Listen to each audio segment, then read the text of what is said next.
Tonton dan simak video kita sampai selesai. Jangan lupa tinggalkan like, komen, dan subscribe channel YouTube kita. Gimana kabar kalian nih yang pada di rumah aja sejak pandemi COVID-19? Semoga sehat selalu ya dan tetap semangat melakukan segala aktivitas kalian meskipun dalam keadaan seperti ini. Dan lakukanlah pola hidup sehat. Jangan lupa.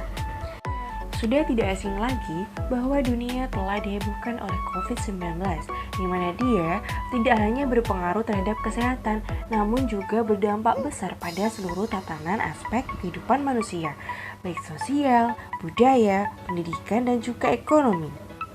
Nah, virus COVID-19 ini juga sudah menyebar di berbagai negara dan menimbulkan kekhawatiran banyak orang. Apalagi belum ada vaksin untuk virus ini, maka penting sekali bagi kalian mengenali setiap detail virus ini. Dimulai dari apa itu COVID-19 sendiri. Ayo, siapa yang tahu? Jadi, menurut WHO, COVID-19 adalah penyakit menular yang disebabkan oleh jenis coronavirus yang baru saja ditemukan. Virus ini bermula ketika wabah di Wuhan, Tiongkok pada Desember 2019. Coronavirus ini merupakan suatu kelompok virus yang dapat menyebabkan penyakit pada hewan dan juga manusia.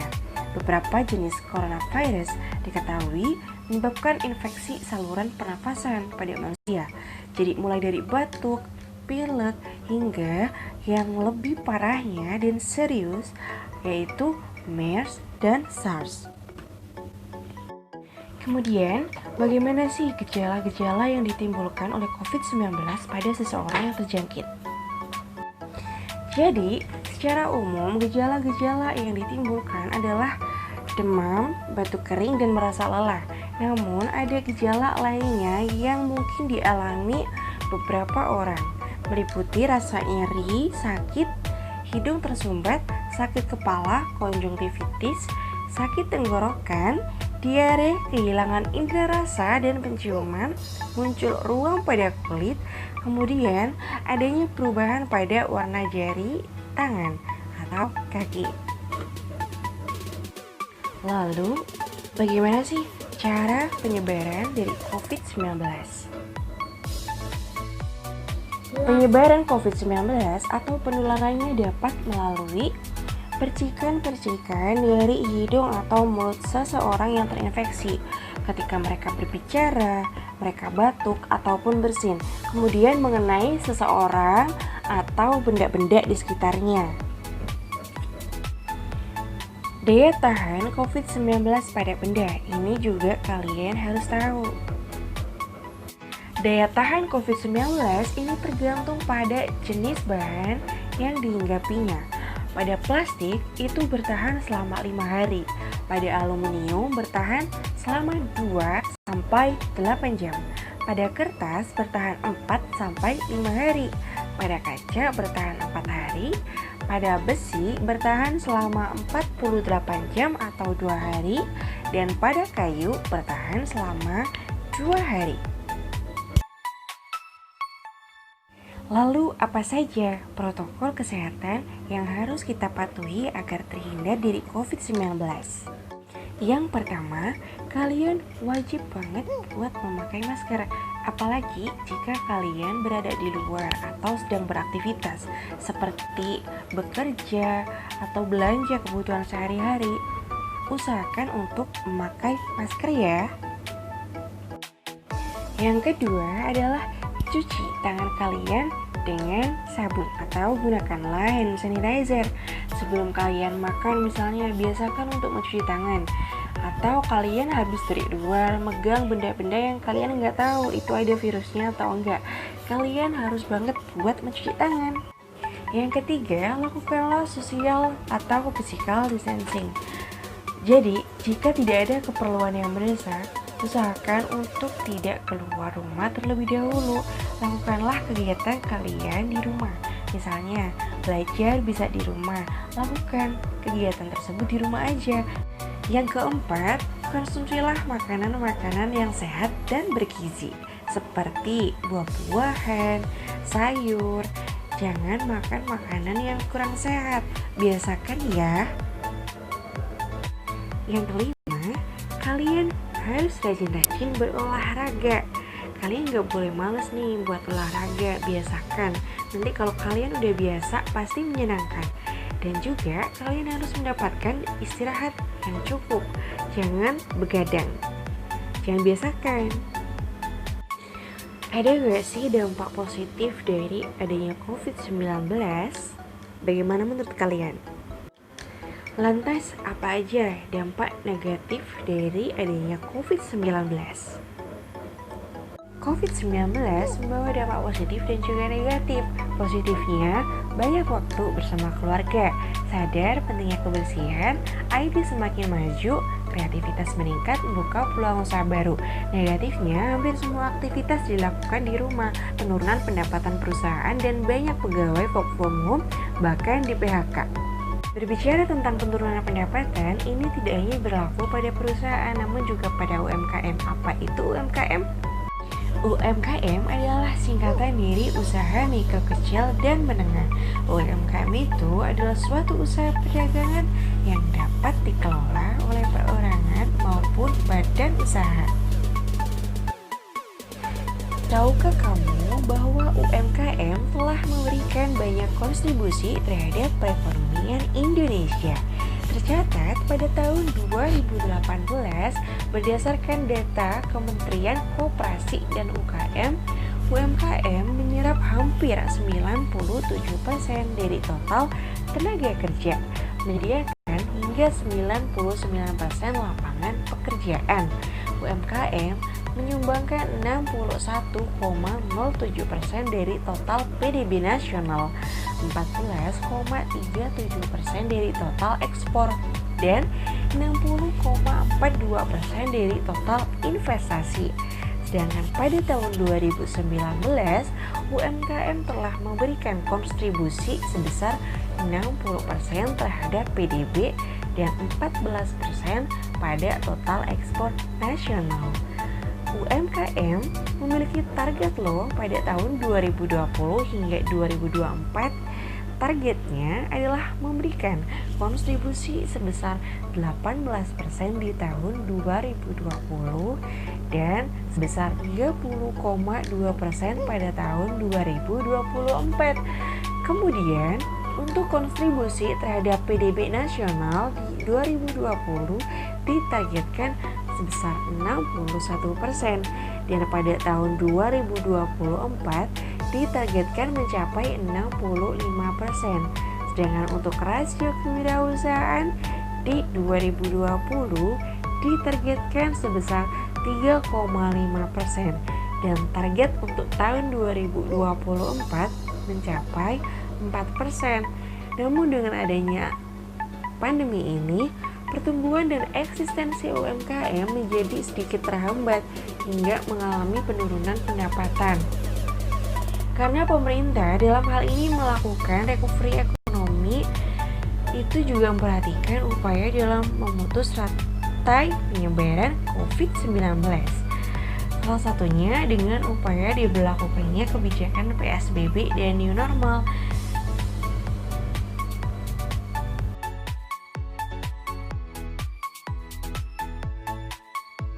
Nah, apa sih PSBB yang diberlakukan oleh pemerintah itu?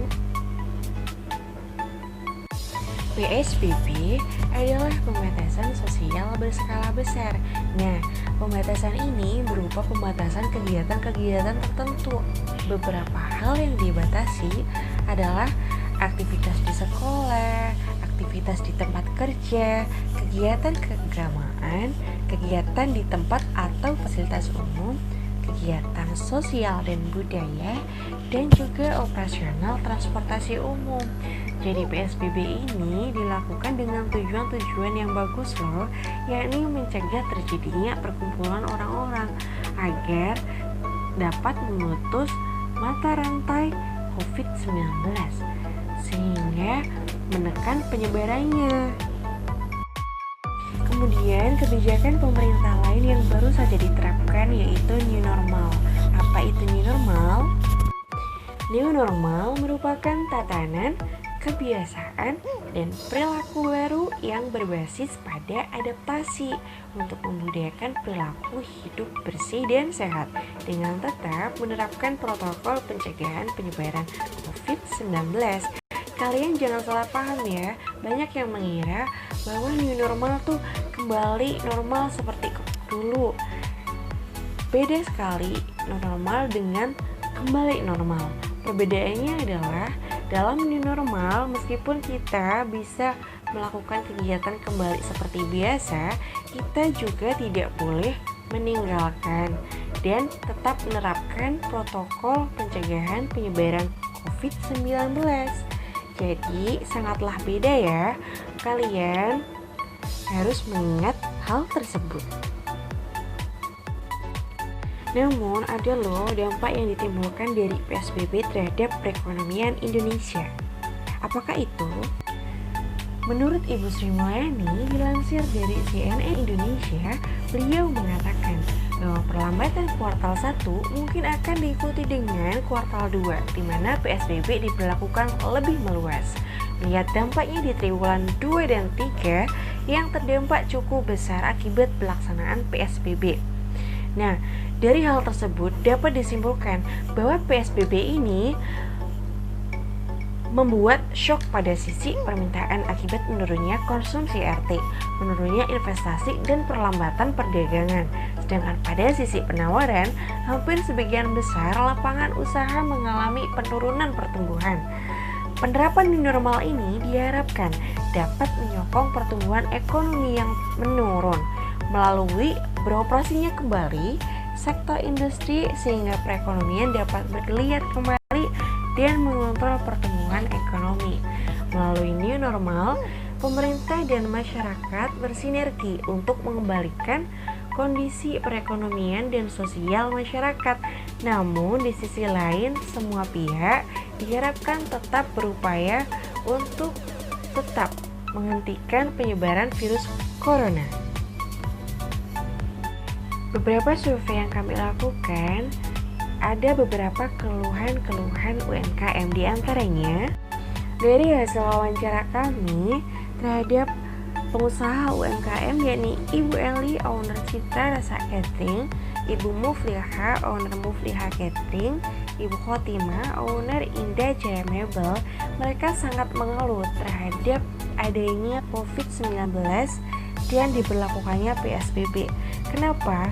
Karena dengan adanya hal tersebut, usaha mereka mengalami penurunan yang cukup drastis. Jadi mereka harus mencari strategi baru agar usaha mereka tetap berjalan.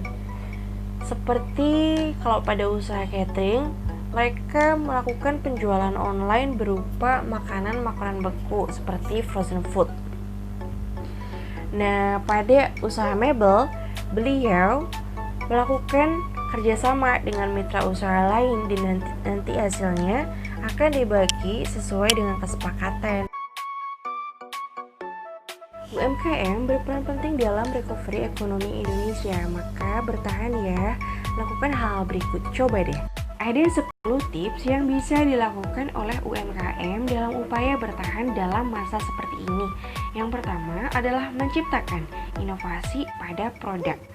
Mungkin saja banyak pelanggan yang lari karena mereka merasa bosan, merasa jenuh dengan produk yang kamu tawarkan. Cobalah untuk memberikan inovasi atau modifikasi terhadap produk kamu. Yang kedua, perluas pasar dengan sistem online. Jika sebelumnya kamu hanya melakukan penjualan dalam sistem offline, kali ini cobalah untuk memanfaatkan marketplace yang tersedia. Jadi dilakukan secara online. Yang ketiga, perhatikanlah selalu harga dan kualitas produk kamu. Perhatikan setiap harga dan kualitas produk barang-barang yang kamu jual. Bisa saja kalian melakukan survei pada pesaing sebagai evaluasi dan penilaian produk kamu. Yang keempat, selain memperhatikan kualitas, kita juga harus memperhatikan bagaimana pelayanan kita terhadap pelanggan. Yang kelima, tunjukkanlah keunikan produk. Apalagi kalau misalnya produk kalian itu banyak ditemukan di pasaran, usahakan untuk memiliki keunggulan lain yang bisa ditonjolkan. Yang keenam, lakukanlah branding. Karena dengan melakukan branding akan membuat konsumen lebih familiar dengan bisnis yang dijalankan. Yang ketujuh, buatlah akun dan desain dengan menarik. Ini sangat penting banget untuk menarik pelanggan. Yang kedelapan, berikanlah diskon, promosi, voucher, dan bonus sesekali kepada pelanggan agar mereka menjadi lebih loyal. Yang kesembilan, lakukanlah kerjasama. Misalnya dengan mitra-mitra usaha yang relevan dengan usaha kita. Yang ke-10, berdoa. Jangan pernah tinggalkan doa ya. Sekian ya dari kami, maaf jika ada salah. Maka dari itu nanti tinggalkan komentar, tapi jangan lupa juga like dan subscribe channel YouTube kami. Terima kasih semuanya, apalagi yang udah nonton sampai selesai.